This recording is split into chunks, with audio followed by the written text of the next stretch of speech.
nakasala.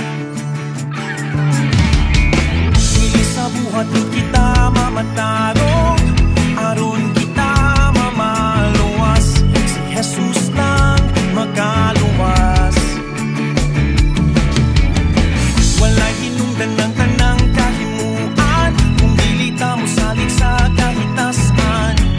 Kawang lang ang tanan. Tukuhi lang sa ligi ang gamhanan, nga nagmugna sa tibuok nga kalibutan. Siya ang Diyos nga balaan.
Siyang daigul ibayaw, uban sa pagsayaw.